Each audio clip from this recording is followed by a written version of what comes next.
Hello, everybody, and welcome back to this week's episode of the BeDifferential Podcast. I'm your host, Ava Gregory, and this week we are joined by a very special guest, motorcycle rider Ella Wu-Heilman. Welcome to this week's episode. Thank you for having me. I'm so excited to hear your story a little bit. I think you're my youngest guest that's come on, so I love showing the diversity of everyone that gets involved in this space. Before we really get into our conversation, do you want to tell the listeners just a little bit about yourself and who you are? Yeah, so I'm currently living in Washington right now in the Pacific Northwest. I'm 15. I started riding when I was about 3 years old, just having fun, learning how to even balance a bike. I started on a motorcycle before I even learned to have like a bicycle or a pedal bike or anything like that. So it's a very natural flow for me to, be racing. Um, what else? No, that's perfect. We'll learn more about it, I'm sure. So I'm honestly already impressed. I did not get my motorcycle license until I was like 24 or 25. So the fact that you just decided, hey, at 3 years old, let me show you how it's done is honestly iconic. So tell us about it. Obviously, you had to have been in a family that liked motorsports or was interested in some capacity. Tell us about maybe the first time. And I don't know if you have memories from 3 years old. I personally don't really, but maybe you do. Can you tell us about the first time you remember getting on a bike and maybe how you first got introduced to it? So my dad was really eager to get me into, even on a bike, not even thinking about, me racing or anything like that. Just like wanting me to get to know it because him growing up, he was always riding around on bikes and he thought that would be a good way for me to like get into sports or just get active. So he went out and had gotten me this little Yamaha PW50 and we went down to our local park on this like big green field and he just taught me how to ride from there, just got me a helmet like nothing else and just told me, hey, this is the throttle and this is the brake and go ahead and go wherever you want. So I just kind of learned from there and he told me, if you ever want to go, you can always ask me and just be free to go. There's no limits when you're riding. So I always took that, so I'm always writing now, and I just love going out because I know I have that there for me just whenever. No, that's amazing. I think also just from a safety perspective, having the skill set of being able to ride is so important. And I always encourage like everyone should know how to drive manual, everyone should know how to ride a bike just to be able to evolve and adapt to whatever scenario you're in. So obviously you started very young. Your dad maybe got you influenced into the space, but your family in general, your mom too, is very involved in the industry. What was it like for you kind of growing up in a household that was so inundated in motorsports? It's it's a lot when people walk in. There's F1 stuff all over the like posters and stuff like that, flags all around, stickers on everything of MotoGP and everything like that. When I have friends sleep over the weekends, there's a MotoGP race on just when we wake up. So it's a lot, and I try to get my friends involved too. Like telling them, hey, I can teach you how to ride, and I've gotten a few friends like interested and they've started riding, but my mom with her, going to F1 races and meeting all these amazing people and telling me all about it. Her like traveling on the weekends sometimes. It's like, and she's meeting these people that I know or like I follow on Instagram or I follow like Leah Block and Samantha, like it's like amazing when she tells me that she's met them and it's like it's inspiring for sure. Yeah, it sounds like your parents are doing it right. I'm just saying. But no, that's amazing. So let's talk a little bit. You started riding when you were really young. When did you start competing? I started competing around COVID because Okay. a little after COVID, I believe, because when COVID hit, I had stopped writing for a little bit because before I did street or sport bike or supermoto, I had been doing motocross, which is like where I learned mainly of my skills, and it had just been like not even a routine to go and practice, like just go down to the track and like learn. but COVID hit and I was stuck inside and all the tracks were shut down and like I lost some of that skill. So we started back a little after COVID and my dad had found out about Supermoto and Mini Moto and he had been doing track days when I was little at like the Ridge and like the place to race in Portland. Like that's where he like wanted me to end up going after motocross. So we started with mini moto and just going for track days and I got really into it and we went like every single race and from there it just went on. That's amazing. So let's talk a little bit now about what you're doing, what you've competed in, what you've raced in, and then we'll kind of get in a little deeper as well. But tell us just kind of what the current state is. Right now I'm racing with WMRRA, the Washington Motorcycle Racing League, and gonna go for OMRA in a little bit. But I just started the season this year, so I'm very new and, a lot to learn still and getting to know people and all of that. And I just feel like there's so much to learn still for me. So right now, Yeah. I'm taking it very easy. I'm still in school, so I've had to miss a little bit, but, during the summertime, I will definitely be at every single race. I love that. Well, and let's address that because it is a lot to manage, right? Being a student and then competing and trying to see if this is the future you want to see for yourself. How do you balance that? I mean, are your parents strict on, we need to have this a grade, we need to be able to accomplish these things in order to race? Talk us through what that balance is like. I take my homework to the track all the time between races. I'm getting homework done. I'm emailing my teachers, studying for tests, all of that. And, I've had to talk to my teachers and be like, hey, I'm going to miss Friday and I need some papers or anything like that because I'm traveling to a race. And they completely understand, but at the same time, I'm missing a lot. Yeah. So, and over here we're not very like we're still like strict on grades, like you should have at least a passing grade for the class, Yeah. and I like to have good grades. It's not like, oh, I don't care if I fail or not. I still want Right. to complete college or not college, high school with like an amazing record or something, not even like an amazing record, just finish high school. So it's a balance for sure. I believe it. I This like takes me back when I was in college. I was working full time and a full time student, and literally my laptop came with me to every racetrack I went to, and it's definitely a lot to maintain and balance, but it ends up being worth it, at least in my experience. So let's talk a little bit more about like your race prep. What's going into this? As you still feel like you're really new in this space, you have a lot to learn. What are some of the things that you do to prepare ahead of a race weekend? I get a hold of people. I, look at the race lineup. I look at, Facebook, like who's following who, and, get in touch and with past races who I've talked to and see if they have connections as well. Because, going to Mini Moto, they know a lot more, and especially them being Mm, older people, they have more connections and know people in WMRA or know people in OMRA and are able to literally like lead me into it. So I feel like that's like a big takeaway, and not getting too much in my head of like what other people think, and just telling myself to have a good time and talk to everybody and not think too much. No, I think that's important. It's really easy to get in your own head and psych yourself out, but the fact that you're taking advantage of networking at such a young age, I feel like is really impressive, honestly, and something that I think a lot more people should definitely take advice from. I'm curious, you mentioned a couple of different series that you competed within or that you interact with, Mini Moto. You're the WMRRA of the other organization there. Talk to us a little bit about like the difference between these series and maybe some things that you've had, like things you have to think about for one or not the other. Yeah.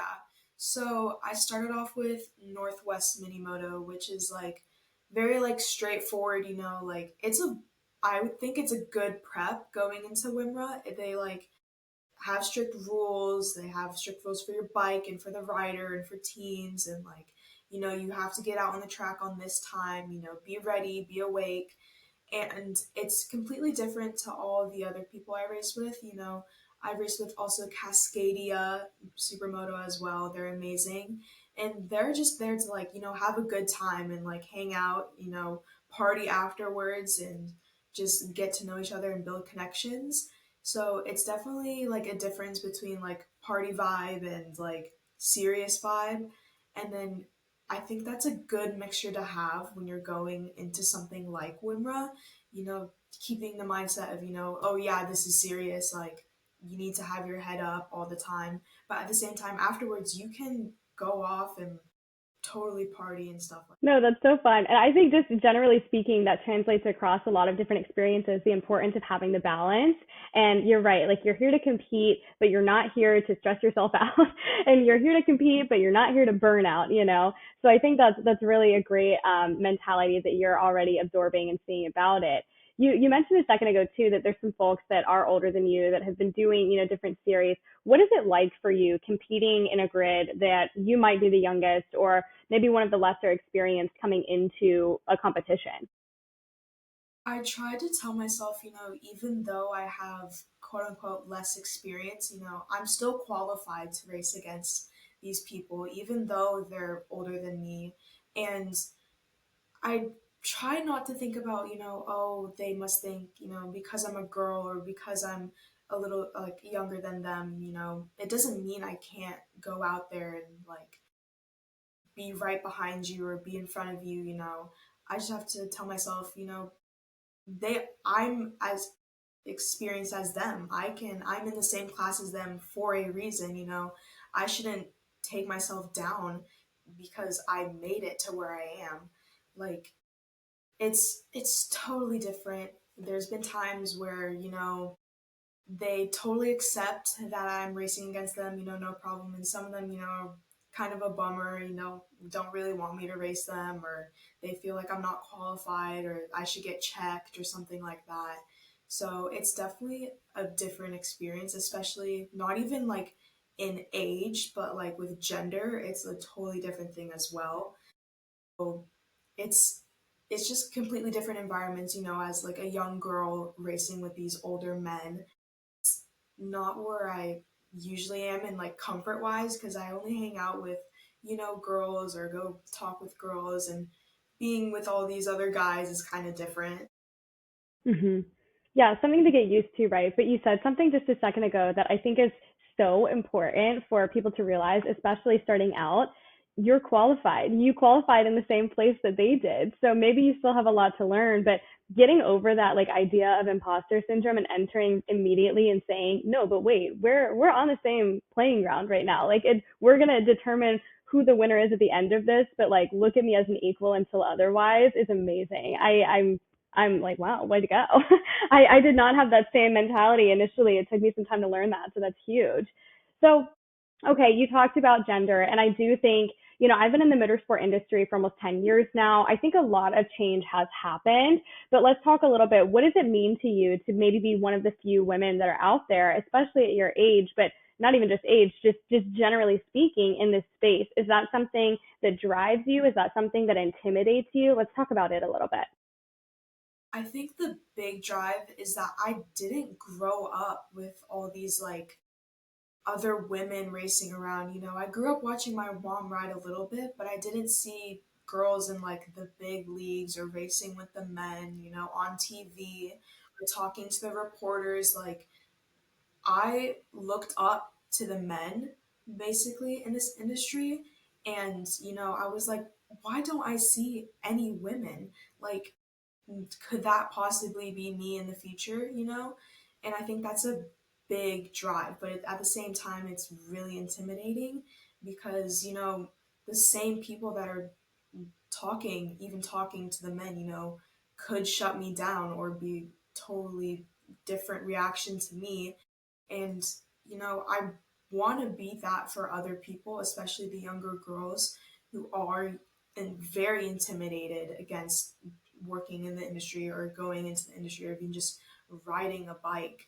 Like early 2000s, I hardly knew anybody else. It was very hard just getting into it. So I think I want to be that figure for other girls as well.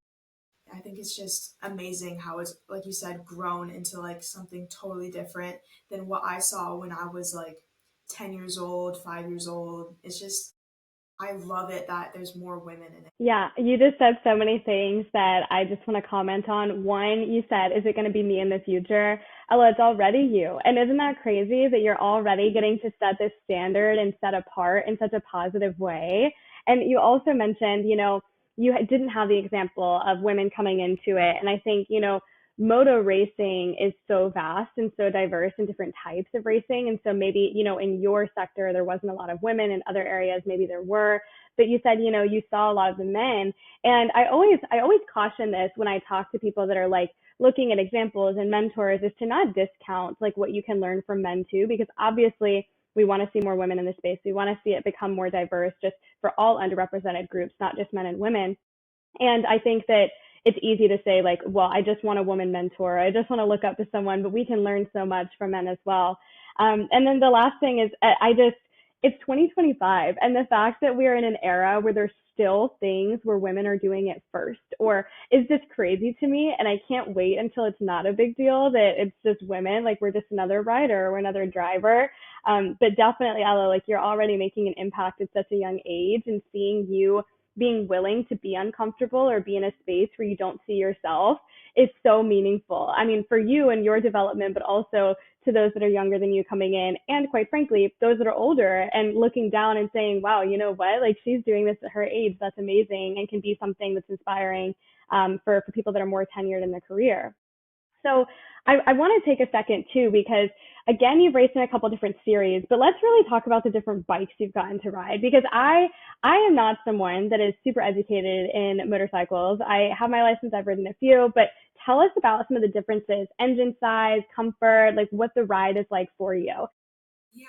So obviously starting off on a PW50 at like 3 feet tall, little kid, that was like the most comfortable bike you ever could have ridden, like at that age.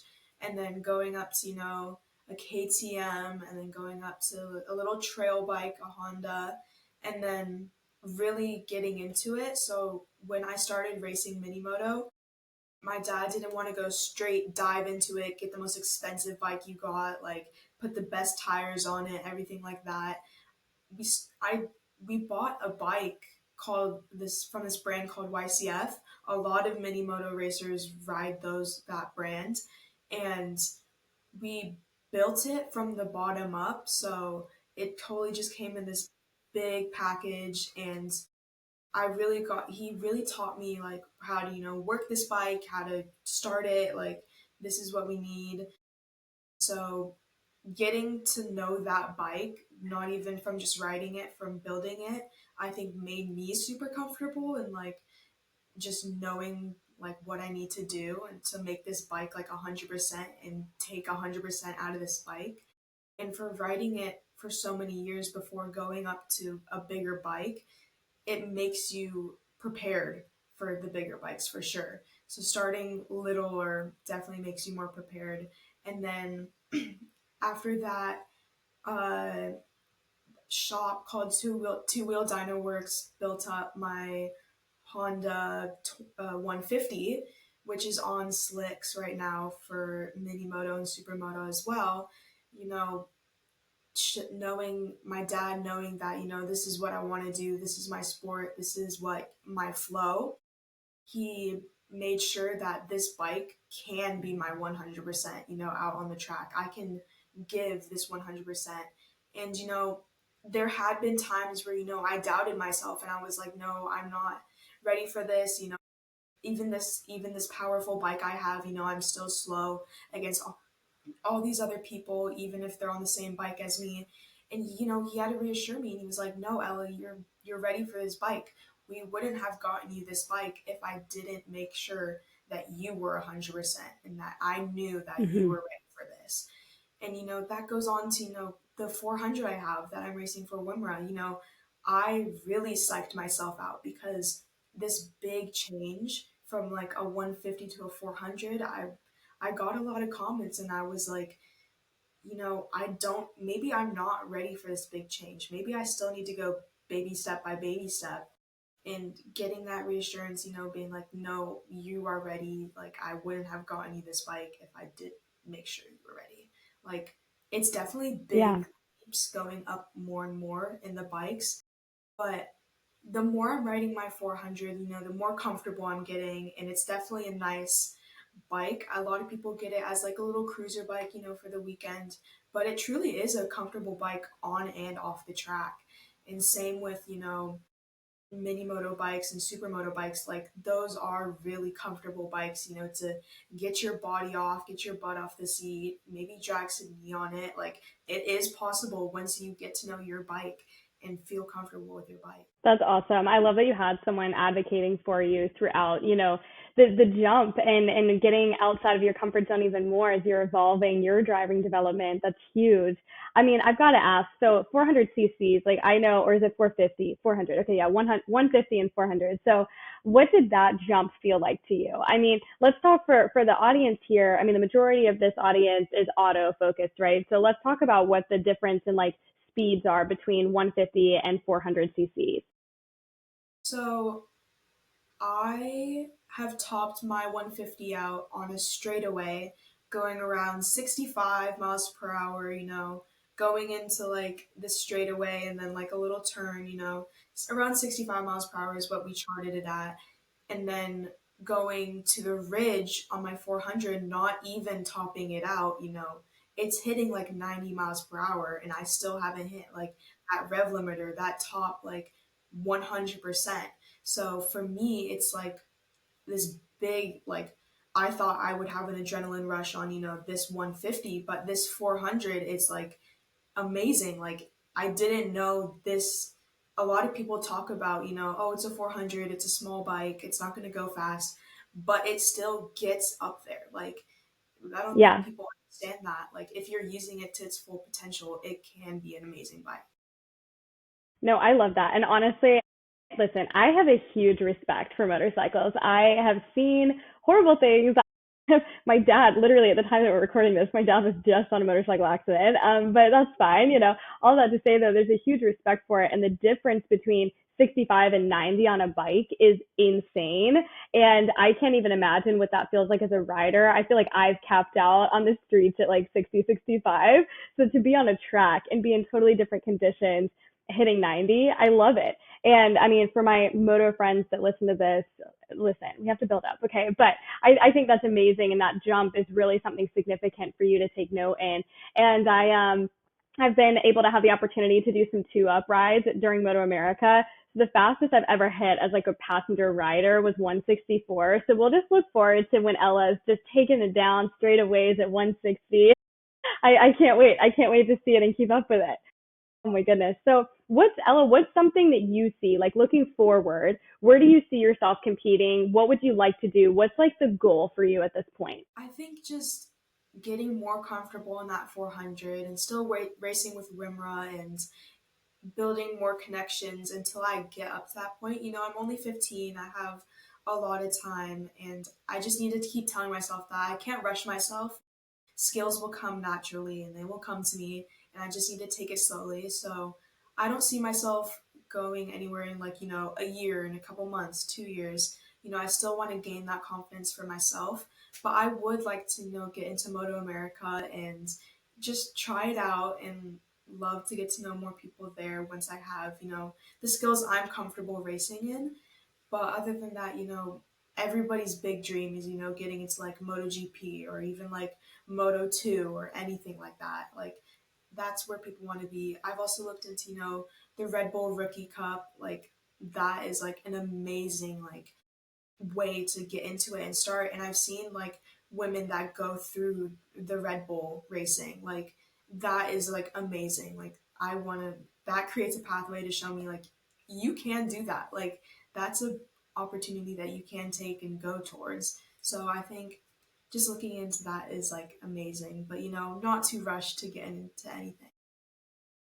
Well, I think that's a great path to be looking forward. And, we've talked about this has really become a family affair for you. So, with your dad coming in as your mechanic and your driver to get you to and from, but also your mom and her experiences on the business perspective, what are some lessons that maybe you've taken away? I mean, you've got your riding development that's happening, but I'm sure that there's a business strategy perspective that's happening as well that you have this amazing opportunity at 15 to already be absorbing. What are some lessons that you feel like you've started kind of picking up on as you're looking toward your future career? I think basically reaching out, like don't be afraid to reach out to people or what they think, they want you to reach out as well. They love getting messages or like even questions.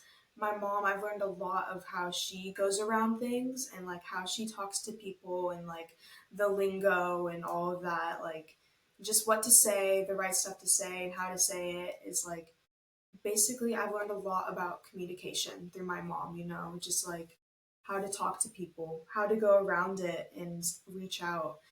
I think that's like a big thing people got to know about even racing. If you want to take a step forward, you have to step out of your comfort zone and you have to be able to reach out and, not be afraid to like there I've learned a lot about that. And from my dad, it takes effort. I see the effort he puts into, packing up our trailer and even driving out super far lengths just for me to, experience this type of stuff. And I'm really thankful for both of them for that, for teaching me and showing me and, believing in me that I can do that and that my racing is worth, hours of driving and hours of work on the bikes. Like that means a lot to me as well. It's such wise words coming from someone so young, but it's so true. And, I think especially for a lot of people that are not in the industry or in the space, there's a lot of misnomers about, as a rider or driver, you can just show up and, you're not a real athlete and da da da da, but it's really such a layered approach to having a success in this career and in this industry as a whole. So I love that you emphasize, the work that's going behind the scenes off track, as well as the communication and how valuable and necessary that is to find success here. As we kind of start beginning to close out and lighten up here, I have to know what your favorite track is that you've been on riding on. I love and adore this track out in Tri Cities. It's literally out in the middle of nowhere. There's a motocross track to it, and then there's a kart track on it as well. And that's where they take, the smaller bikes out for like Mini Moto and Supermoto. And it's such a nice facility. Like they keep it so well rounded. They repave all the time, and it's just so beautiful racing out there, especially when they turn the lights on at night and even when it rains out there, it's like still so fun to go out. And I I think I've been out there so many times. I know like when they switch it up, they can like change it around and change corners and all like that. And I still like I know it like at the back of my hands. Like I can close my eyes and like imagine the track and like how I'm gonna go around it. And I remember like where I used to brake back when I started, like my braking zones and like where I would shift. And it's completely different now. Like you have to remember that to like Mm. be able to grow on this track. And I think that track has really shown me how I've improved and like is still keeping me on my toes on like where I should keep doing stuff. And I've made a lot of friendships there at that track too, like I've met a bunch of people, I've met friends there, and I think it's just a beautiful track as well. The Ridge is also another beautiful track. I've only been out there like two times, three times. Like I don't know that one like on the back of my hands. Like I know Tri Cities, but I know I'll get the hang of it, and I already know like I'm falling in love with that track as well. This is so cool to hear. I feel like, I've been to a number of tracks now, and there's just so much nostalgia that comes with thinking about some of them. So the fact that you're already getting that experience of like, this is practically my home track, like I'm biased, I can state it by the back of my hand is so cool. And when you said that, it made me think too, do you have, because I know with sim racing, there's fewer motorcycle opportunities. Have you done any sim prep on a bike? I have not been on a sim Okay, at I would like to. I've definitely thought about it, but seeing the costs of, getting it in the totally. house, getting it somewhere. I've just been like on video games, the MotoGP video games, just Yeah. stuff like that. That's basically all I do. but I've never been able to, get on a sim and download a track that's local to me and be able to, practice it 24/7. But I know if I did, I would definitely be doing that a lot. No, that's cool. And I feel like there's a couple barriers to it. I mean, really, there's only a few sim companies that even offer motorcycle.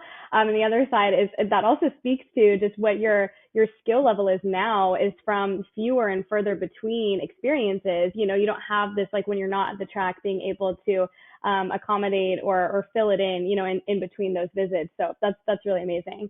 As we're closing out here, you alluded to some advice in a way a couple minutes ago, but is there maybe a piece of advice you have for someone that's either interested in getting involved in motorcycle riding or really just kind of more curious about the sport? Don't be afraid to show up by yourself, even if you don't know anybody. Showing up shows effort. It shows that you're really interested and you want to be there, and you're not afraid. Even if you are afraid and it doesn't, you can be afraid at the same time, but it shows everybody else that truly you aren't afraid. Like, you showed up. Showing up matters, and building connections matter as well. Staying in touch with people, like showing that you want to be there, that really matters. And it doesn't matter what CC bike you have, or how fast you're going, at what pace. You always need to know, track etiquette as well. Showing that you have good track etiquette, that's really important as well. And for women, like, being in the sport, you matter. Like, it, being overshadowed by all these men, you still, like, people see you. People see what you're doing online, on the track. Like, that's amazing for other people, especially girls my age. For the older women racing, like, I see you, I follow you. I look at your YouTube videos of you riding. Like, that really matters to kids my age as well. Don't stop doing it. I couldn't have said it better. You're crushing it. Ella, thank you so much for taking some time to just tell us a little bit about your experience and being willing to show up as a 15-year-old and tell your story is just iconic. And I cannot wait to continue watching your career. Can you tell the listeners, is there anywhere that they can follow along on your career development or journey? Yeah, you can go to my Instagram. I have an Instagram page just devoted to, motorsports. So I can give that to you as well. But that's where I'm mainly linked, or, anywhere else. Or to get a hold of, like, my mom, LinkedIn, anything like that. So that's mainly Perfect. where No, that's fabulous. We'll have all that information in the description below so you can find Ella with ease and support her journey along the way. Ella, thank you again for taking the time to do this and sharing some of your insights and experiences. Listeners, thank you for tuning in, and we'll see you next week. Bye.